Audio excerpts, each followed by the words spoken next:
Hi friends, welcome back. இன்னைக்கு வீடியோவில் big pass டே 37 என்ன நடந்துச்சு அப்படிங்கிறத நம்ம டீட்டெயிலாக பார்க்க போகிறோம். சம்மரி என்னன்னா, இந்த வாரத்துக்கான டாஸ்க்கை வந்து பிக் பாஸ் அறிவிச்சாரு. பிக் பாஸ் ரெசிடென்ஷியல் ஸ்கூல், அதுதான் வந்து டாஸ்க். இந்த டாஸ்க்கை கேட்டோன்னே எல்லாரும் ரொம்ப உற்சாகமாயிட்டாங்க. பர்டிகுலராக நம்ம சௌந்தர்யாவோட வாயை பார்த்தீங்கன்னா ஓ அப்படிங்கிற மாதிரி பயங்கர காமெடியாக இருந்துச்சு. இந்த டாஸ்க்ல எல்லாருமே ஸ்கூல் ஸ்டூடெண்ட்ஸ் மாதிரி கம்ப்ளீட்டாக மாறிடணும். ஸோ அதனாலே பார்த்தீங்கன்னா எபிசோடு வந்து பயங்கர கலகலப்பாக ஜாலியாக இருந்துச்சு. பட் நிறைய பேர் வந்து மனதளவில் ஸ்கூல் ஸ்டூடெண்ட்ஸாக மாறாதனால ஆட்டம் கொஞ்சம் அங்கங்கே போரிங்காக தாங்க இருந்துச்சு. பட் ஒரு விஷயம் என்னன்னா, பிரின்சிபலா ஆக்ட் பண்ண நம்ம வர்ஷினி வந்து சூப்பரா பெர்ஃபார்ம் பண்ணிருந்தாங்க. அதை பத்தி நம்ம வீடியோ ஃபுல்லா பார்க்க போறோம். ஓகே, இப்போ என்ன நடந்துச்சுன்னு பார்க்கலாம். ஹவுஸ் கீப்பிங் டாஸ்க்கு ஒரு 3 பேரை செலக்ட் பண்ணி அனுப்பணும். வழக்கம் போல நம்ம ஆண்கள் டீம்ல ஓகே மச்சான் பாத்துக்கலாம் மச்சான் அப்படின்னு சொல்லிட்டு ஒரு less than 1 மினிட்ல ஒரு ஆளை செலக்ட் பண்ணி அனுப்பிச்சிட்டாங்க. அதே வழக்கம் போல பெண்கள் டீம்ல பாத்தீங்கன்னா ஒரே அடி தடி தள்ளு முழுதாங்க. எனக்கு இந்த கேம் நல்லா தெரியும்பா அப்படின்ட்டு ரயானும் மஞ்சரி சொல்லிட்டு தெரிஞ்சாங்க. ஒருத்தங்க கேம் நல்லா விளையாடுறாங்கன்னா திரும்ப அவங்களே அனுப்ப முடியுமா? கேம் தெரியாத புது ஆட்களையும் உள்ள அமிச்சாதானே அவங்க கத்துக்க முடியும், அவங்க திறமையெல்லாம் வெளி உலகத்துக்கு காட்ட முடியும் அப்படின்னு சொல்லிட்டு பெண்கள் டீம்ல பயங்கரமா பேசிக்கிட்டு இருந்தாங்க. ஒரே வாக்குவாதமா போயிட்டு இருந்துச்சு. பர்టిక్యులரா நம்ம சவுண்டுக்கும் ஜாக்லினுக்கும் பயங்கர சண்டைங்க. இதுல காமெடி என்னன்னா, நம்ம சவுண்ட் வந்து ரியாக்கு சப்போர்ட் பண்ணிட்டு இருந்தாங்க.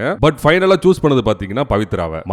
மாத்தி பேசுறா பாரு அப்படின்னு வந்து ஜாக்லின் சௌந்தர்யா வந்து அக்யூஸ் பண்ணாங்க. அதுக்கு நம்ம சவுண்ட் முதல் 2 வாரம் என்ன இப்படி தான் பண்ணாங்க அப்படின்னு சொல்லிட்டு பதிலுக்கு புலம்பிட்டே போயிட்டாங்க. ஹவுஸ் கீப்பிங் டாஸ்க் ஸ்டார்ட் ஆச்சு. எனக்கும் கேம் சூப்பரா தெரியும்பா அப்படின்னு சொன்ன ரயானும் மஞ்சரியும் சூப்பரா கேம் விளையாண்டாங்க. அவங்க சூப்பரா விளையாண்டுட்டு இருக்கும் பொழுது பவித்ரா வந்து கொஞ்சம் கோட்டை விட்டாங்க. பட் நம்ம ரயான் வந்து பவித்ராக்கு சொல்லித்தர ட்ரை பண்ணாரு. அதுக்கு நம்ம பவித்ரா கத்திக்கிட்டே இருந்தா எனக்கு ஆட வராதுங்க அப்படின்னு சொல்லிட்டு ரொம்ப கோச்சுக்கிட்டாங்க. அதே மாதிரி ஆப்போசிட் ஜென்ஸ் டீம்ல விஷாலும் ஜெஃப்ரியும் சூப்பரா விளையாண்டாங்க. பட் சிவகுமார் ரொம்ப தடுமாறினாரு. ஏதோ ஆட்டோ ஸ்டீரிங் பிடிச்சி ஆட்டுற மாதிரி ஆட்டிக்கிட்டே இருந்தாரு. பந்த பாயிண்ட்ல போடாட்டி கூட பரவாயில்லைங்க, ஏற்கனவே கஷ்டப்பட்டு போட்ட பந்தெல்லாம் கீழே தள்ளி விட்டாரு. கடைசியா வெறும் 3 பாயிண்ட்ஸ் டிஃபரன்ஸ்ல பெண்கள் அணி முதன் முறையா ஹவுஸ் கீப்பிங் டாஸ்க்ல வின் பண்ணிட்டாங்க. அவங்க ஜெயிக்கிறதுக்கு முக்கிய காரணமா இருந்த நம்ம சிவகுமார வெடிகுண்டு தீப்புக்கு பயங்கரமா கோச்சுக்கிட்டாரு. அவங்க 2 பேரும் எப்படி ஆடினாங்க இப்ப பாருங்க. நாம தான் கழுவணும், நாம தான் பெருக்கணும் அப்படின்னு சொல்லிட்டு தீபக் கோச்சுக்கிட்டாரு. சோ தீபக் மூஞ்ச காட்டினோடனே நம்ம சிவகுமார் வந்து கொஞ்சம் கோச்சுக்கிட்டாரு. லைட்டா அழுகவும் ஆரம்பிச்சிட்டாரு. என்னன்னு சொல்லுங்க, என்னன்னு சொல்லுங்க, என்கிட்ட சொல்ல மாட்டீங்களா அப்படின்னு சிவகுமார்ட்ட நம்ம ரஞ்சித் திரும்ப கேட்டு அவர் இன்னும் அழுக வச்சுட்டாரு. நான் போட்ட பாயிண்ட்லாம் கவனிக்கவே இல்ல, நான் போடாத பாயிண்ட மட்டும் வச்சு திட்டினா என்னங்க அர்த்தம்? இவரு கூட தான் பாட்டில் டாஸ்க் சரியாவே ஆடல, யாராவது கேட்டாங்களா? எனக்கும் கத்த தெரியும் ஆனா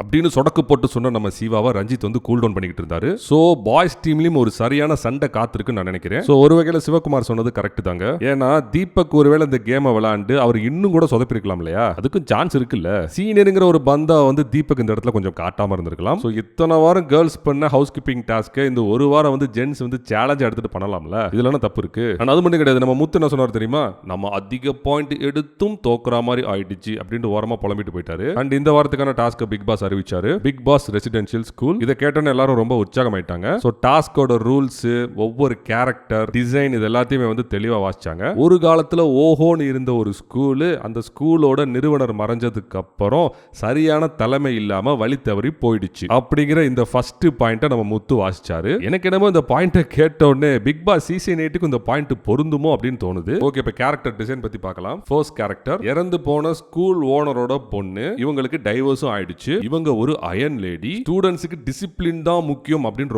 ரொம்ப சொல்றவங்க. இவங்க எடுக்கிற முடிவு தான் கடைசியான முடிவு. அந்த அளவுக்கு தீர்க்கமா முடிவு எடுப்பாங்க. சோ ரொம்ப முக்கியமான இந்த பிரின்சிபல் கேரக்டரை வர்ஷினிக்கு வந்து நம்ம பிக் பாஸ் கொடுத்தாரு. அண்ட் வர்ஷினி மட்டும் சும்மா இல்லங்க, இந்த கேரக்டர் வந்து நல்லா யூஸ் பண்ணிக்கிட்டாங்க. கடைசி வரைக்கும் இந்த கேரக்டர்ல இருந்து அவங்க வெளியவே வரலங்க. அண்ட் நெக்ஸ்ட் கேரக்டர் சூப்பரான character which is the vice principal. நம்ம பிரின்சிபல் வர்ஷினி டைவர்ஸ் பண்ணி ஒரு ஆளை வெளியே விரட்டினாங்க பாத்தீங்களா? அவர் தான் இந்த கேரக்டர். அதாவது நம்ம வர்ஷினியோட ஹஸ்பண்ட். அவர் அப்படியே பிரிவு ஏக்கத்துல ரொம்ப ஃபீல் பண்ணிக்கிட்டு இருக்காரு. எப்படியாவது நம்ம திரும்ப சேர்ந்துட மாட்டோமா அப்படின்னு ஏங்கிக்கிட்டே பிரின்சிபல் பின்னாடியே சுத்திக்கிட்டு இருக்கிற ஒரு கேரக்டர். இந்த கேரக்டரை நம்ம அருணுக்கு வந்து பிக் பாஸ் கொடுத்தாரு. சோ புது மாப்பிளைக்கு ஒரு சூப்பரான ரோல்னு சொல்லலாம். ஃபாரின் ரிட்டர்னாவும் மாரல் கிளாஸ் டீச்சராவும் ஜாக்லின் வந்து இருக்க போறாங்க. சோ மாரல் கிளாஸ்னாலே பூமர் தான். அண்ட் நம்ம எதிர்பார்த்த மாதிரியே ப்ரொபேஷன்ல வந்திருக்கிற தமிழ் டீச்சர் தான் நம்ம மஞ்சரி. அண்ட் லவ் ஃபெயிலியரான பிடி டீச்சரா நம்ம ஜெஃப்ரியை வந்து அப்பாயிண்ட் பண்ணாங்க. கரெக்டான கேரக்டர் தான். அண்ட் ப்ரொஃபஷனல் ஸ்கூல் வாட்ச்மேன் மாதிரி நம்ம சிவகுமாரை போட்டாங்க. அண்ட் மிச்சம் இருக்கிற எல்லாருமே ஸ்டூடெண்ட்ஸ்ங்க. அதே மாதிரி நம்ம ஜெஃப்ரி பிடி டீச்சர் இருக்கிறனால ஹாஸ்டல் வார்டனாவும் அவரே நடிப்பாரு. அண்ட் 24 ஹவர்ஸும் இந்த டாஸ்க் வந்து கண்டினியூ ஆகும். இந்த 24 ஹவர்ஸ்ல ஸ்கூல் மேனேஜ்மெண்ட்ல இருக்கிறவங்க மட்டும் தான் சமைக்கணும். அண்ட் ஸ்டூடெண்ட்ஸோட கேரக்டர் டிசைன் வந்து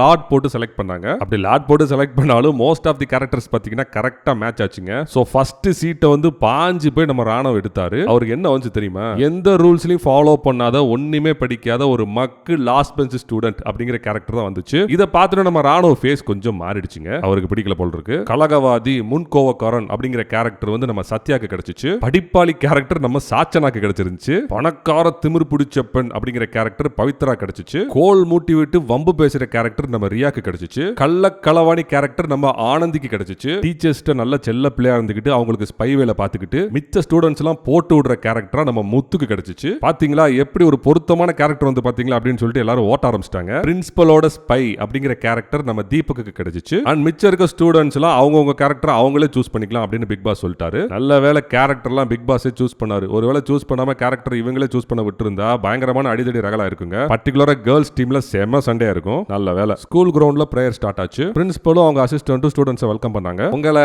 ஸ்கூல் பசங்களாவே நினைச்சுக்காதீங்க, உங்களுக்கே வெளியில உண்மையிலே பசங்க இருக்காங்க, அதை ஞாபகம் வச்சுக்கோங்க அப்படின்ட்டு கேரக்டர்ல இருந்து கொஞ்ச நேரம் வெளியே வந்து ஜாக்லின் கலாச்சிட்டு போனாங்க. மஞ்சரி வந்து கிளாஸ் எடுக்கிறேன் அப்படிங்கிற பேர்ல டங் ட்விஸ்டர்ஸ் அப்படிங்கிற இங்கிலீஷ் வேர்டுக்கு நாக்கு முறுக்குகள் அப்படின்ட்டு வந்து பயங்கரமான தமிழ்ல வந்து டிரான்ஸ்லேட் பண்ணிட்டு இருந்தாங்க. பாக்குறதுக்கு காமெடியா இருந்துச்சு. அண்ட் ரவுடி மாணவர் ராணோ வெளியே முட்டி போட்டுட்டு இருந்தாரு. ஜாக்லின் உள்ள வந்தோன்னு எல்லா ஸ்டூடெண்ட்ஸ் ஓன்னு கத்துனாங்க. மேம் நீங்க ராட்சசன் படத்துல வர கேரக்டர் மாதிரியே பயங்கரமா இருக்கீங்க அப்படின்னு ராயன் அடிச்ச கமெண்ட் பயங்கர ரகலையா போச்சுங்க. டேய் அது என்னோட ஜோக்கு அப்படின்ட்டு ராணவ் சொன்னாரு. ஆக்சுவலா நம்ம கள்ளக்களவாணி ஆனந்தி ஒரு லைட்டர் வந்து திருடிட்டு போயிட்டாங்க. அதை பத்தி விசாரிச்சு கண்டுபிடிக்கிறதுக்கு தான் ஆக்சுவலா ஜாக்லின் வந்திருக்காங்க. அண்ட் இந்த திருவிழாலாம் சைக்கிள் ஓட்டிட்டு இருப்பாங்க பாத்தீங்களா, நிக்காம சைக்கிள் ஓட்டிட்டு இருப்பாங்கல்ல, அந்த மாதிரி நம்ம சத்யா வந்து சுத்தி சுத்தி சைக்கிள் ஓட்டிக்கிட்டே இருந்தாரு. பாக்குறதுக்கு செம காமெடியா இருந்துச்சுங்க. அப்படி சத்யா சைக்கிள் ஓட்டிட்டு இருக்கும்போது ஜாக்லின் வந்து அந்த சைடு கிராஸ் பண்ணி போனாங்க. அப்ப ஜாக்லினை பார்த்து இது கிளாஸே எடுக்க மாட்டேங்குது அப்படின்னு மரியாதை இல்லாம சத்யா சொன்னாரு. அதுக்கு நம்ம ஜாக்லின் டாய் மரியாதை மரியாதை அப்படின்ட்டு போயிட்டாங்க. இல்ல இந்த சத்யாக்கு டாஸ்க் என்னங்கிறது புரியுதா இல்லையா? என்ன கிளாஸ் இது, ஏன் பசங்க எல்லாம் இப்படி பிஹேவ் பண்றாங்க, உங்களெல்லாம் எதுக்கு தான் நான் வேலைக்கு வச்சிருக்கணும் அப்படின்ட்டு நம்ம பிரின்சிபல் மேடம் பயங்கரமா கோவப்பட்டாங்க. அப்ப நம்ம வைஸ் பிரின்சிபல் அருண் இருக்காரு பாத்தீங்களா, அவர் ராணவ கூப்பிட்டு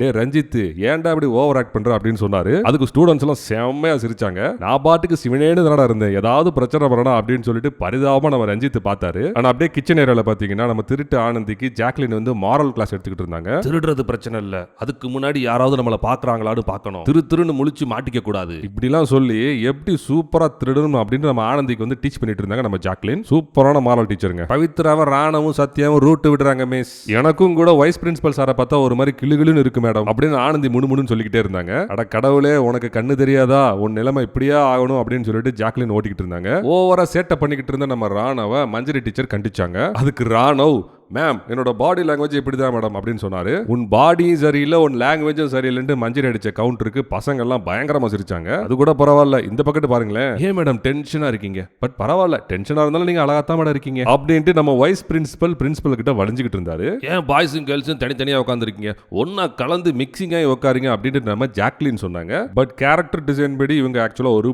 பூமர், அதனால இப்படி முற்போக்குவாதவங்க பேசினாங்க அப்படின்னா கேரக்டருக்கு கரெக்டா மேட்ச் ஆகல அப்படிங்கறது என்னோட ஒப்பீனியன். நான் அதே மாதிரி பிரின்சிபல் மேடம் அடிக்கடி கிளாஸுக்குள்ள நுழைஞ்சு செக் பண்ணிக்கிட்டே இருந்தாங்க. அப்படி ஜாக்லினோட கிளாஸுக்குள்ள நுழைஞ்சும் போது இது என்னோட கிளாஸ் எடுக்க விடுங்க அப்படின்ட்டு ஜாக்லின் மல்லு கட்டினாங்க. அதே மாதிரி பிரின்சிபல் மேடத்துக்கு பாய்ஸ் அண்ட் கேர்ள்ஸ் சேர்ந்து உட்காரதும் பிடிக்கல. எஸ்ல ஆரம்பிச்சு 7 முடிகிற ஒரு ஆள் மேல எனக்கு கிரஷ் இருக்கு அப்படின்ட்டு ரியா வந்து ஒரு வதந்தியை வந்து கிளப்பி விட்டாங்க. அவங்க மேல அவங்களே வதந்தியை கிளப்பி விட்டாங்க. உடனே பின்னாடி இருந்த ஒருத்தன் யாரு சர்ச்சனாவா அப்படின்னு கேட்டேன். உடனே கிளாஸே பயங்கரமா சிரிச்சுச்சுங்க. அண்ட் லாஸ்ட் பெஞ்ச்ல உட்காந்து ஓவரா சேட்டை பண்ணிட்டு இருந்த ராணவ பிரின்சிபல் ரூமுக்கு கூட்டிட்டு போயிட்டு ரொம்ப அட்வைஸ் பண்ணாரு நம்ம வைஸ் பிரின்சிபல். அந்த அட்வைஸ் பயங்கர காமெடியா இருந்துச்சுங்க.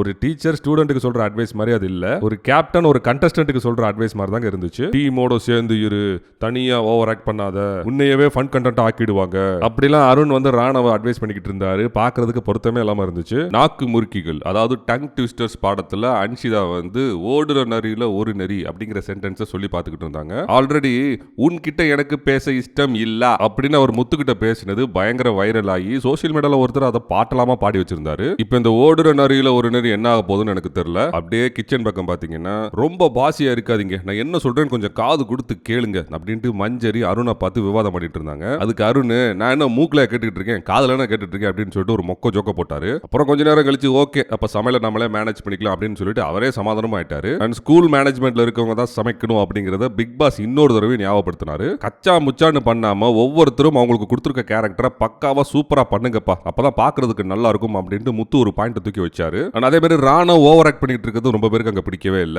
அண்ட் ராணா ஓவர் ஆக்ட் பண்ணிட்டு இருக்கிறத அன்ஷிதா வந்து திரும்ப சொல்லி காட்டுறதுனால ராணாவுக்கும் அன்ஷிதாவுக்கும் பயங்கர சண்டை வந்துச்சு. சொன்னதையே சொல்லாதீங்க அன்ஷிதா அப்படின்ட்டு பதிலுக்கு ராணாவும் கோவப்பட்டாரு. இவனுக்கு எக்ஸ்பிளைன் பண்ணி அது இவனுக்கு புரியறதுக்குள்ள இந்த ஷோவே முடிஞ்சிரு போலயே அப்படின்ட்டு நம்ம சௌந்தர்யா ராணவ மேல எரிச்சல் பட்டாங்க. ஆக்சுவலா சௌந்தர்யாவும் கொஞ்ச நாளைக்கு முன்னாடி இப்படித்தான் இருந்தாங்கன்னு மறந்துட்டாங்க போல் இருக்கு. நான் சரியா பண்ணல அப்படிங்கறத மறுபடி சொல்லி ஸ்டாம்ப் பண்றாங்க, மக்கள் மனசுல பதிய வைக்கிறாங்க, அதை நான் தான் வந்து உடைக்க முடியும் அப்படின்ட்டு ராணவ ராணவ் அருண்ட்ட வந்து புலம்பிக்கிட்டு இருந்தாரு. அதுக்கு அருண் என்ன சொன்னாருன்னா, நீங்க தனியாயிடுவீங்க பாஸ், அதனால டீமோட விளையாடுங்க, என்ன நடந்தாலும் நான் உங்க கூட இருக்கேன் அப்படின்னு சொல்லிட்டு அட்வைஸ் பண்ணாரு. அண்ட் ராணவ் ஒரு சுமாரான கண்டஸ்டன்ட் அப்படிங்கறனால ரெண்டு டீமுமே மாத்தி மாத்தி பயங்கரமா அவரை கலாய்க்கிறாங்க. நம்ம தெரிஞ்சுக்க வேண்டிய விஷயம் என்னன்னா, கொஞ்ச நாளைக்கு முன்னாடி வரைக்கும் சௌந்தர்யாவும் இந்த மாதிரி தான் இருந்தாங்க. பட் இப்போ ஒரு பயங்கரமான ரவுடியா ஃபார்ம் ஆயிருக்காங்க. அதே மாதிரி ராணவுக்கும் கொஞ்சம் ஸ்பேஸ் கொடுத்தா அவரும் நாளை பின்ன பயங்கரமான ரவுடியா ஃபார்ம் ஆகிறதுக்கு சான்ஸ் இருக்கு. அண்ட் கடைசியா பஸர் அடிச்சாங்க. ஸ்கூல் டைம் முடிஞ்சு ஹாஸ்டல் டைம் ஸ்டார்ட் ஆயிடுச்சு. விஷாலும் தர்ஷிகாவும் ஒருத்தருக்கு ஒருத்தர் லவ் சிம்பிள் காட்டி விளையாண்டுட்டு இருந்தாங்க. என் இதயமே அங்கதான் இருக்கு அப்படின்னு விஷால் சொல்றாரு. அதுக்கு என் செருப்பு அங்க வரும் அப்படின்ட்டு ராயன் வந்து கிண்டல் அடிச்சிட்டு இருந்தாரு. அண்ட் கடைசியா நேரமாச்சு போய் தூங்குங்க செல்லங்களா அப்படின்னு வைஸ் பிரின்சிபல் சொல்றதோட எபிசோட முடிச்சிட்டாங்க. நான் ஏற்கனவே சொன்ன மாதிரி நீங்க போன சீசனோட கம்பேர் பண்ணி பாத்தீங்கன்னா இந்த ஸ்கூல் டாஸ்க் வந்து அந்த அளவுக்கு சுவாரஸ்யமா இல்ல. மேபி நெக்ஸ்ட் எபிசோட் கொஞ்சம் சுவாரஸ்யமா ஆகலாம். நம்ம பொறுத்திருந்து பார்க்கலாம்.